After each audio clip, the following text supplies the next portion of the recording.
இங்க ஒரு பொண்ணு வீடு கிளீன் பண்ணிட்டு இருக்கும் போது வேணும்னே அவளோட ஹஸ்பண்ட் குப்பைய கீழே போடுறான். இப்பதானே கிளீன் பண்ண, மறுபடியும் குப்பைய கீழே போடுற அப்படின்னு இவ கேட்க, நான் ஆபீஸ்ல ஃபுல் டே ஒர்க் பண்ணி சம்பாதிக்கிறேன், நீ என்ன அப்படியே பண்ணிட்டு இருக்க, நான் அந்த மாதிரி தான் போடுவேன் அப்படின்னு சொல்லிட்டு மறுபடியும் கீழே போடுறான். இவ்வளவு உனக்கு என்ன தெனாவிட்டு இருக்கும், நானும் தான் மேஜிக் பண்ணி சம்பாதிக்கிறேன் அப்படின்னு சொல்றா. ஹே என்ன காமெடி பண்றியா அப்படின்னு சொல்ல, இவ கீழே கிடக்குற ஒரு குப்பையை எடுத்து டிரால போட்டு எடுக்க $50 வந்துருது. இங்க எப்படி காசு வந்துச்சு அப்படின்னு அவன் கேட்க, நான் இந்த மாதிரி கிளீன் பண்ணி டிரால போட்டனா காசு வரும் அப்படின்னு சொல்றா. இதனால நம்ப முடியலையே அப்படின்னு மறுபடியும் அவன் சொல்ல, இவன் மறுபடியும் கிளீன் பண்ணி விட்டு டிராவை ஓபன் பண்ணி பாக்குறான். $50 இருக்கு.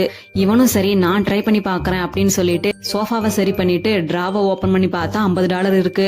இவனும் சரி எனக்கு நேரமாச்சு எல்லா இடத்தையும் கிளீன் பண்ணணும்னு சொல்லிட்டு போக, இவனும் நீ எதுக்கு கிளீன் பண்ற, நான் இருக்கேன் பண்ண மாட்டேனா அப்படின்னு சொல்லிட்டு அவளை உட்கார வச்சு ஜூஸ் எல்லாம் கொடுத்துட்டு எல்லா வேலையும் கடகடகடன் முடிச்சுட்டு போய் டிராவை ஓபன் பண்ணா காசே வரல.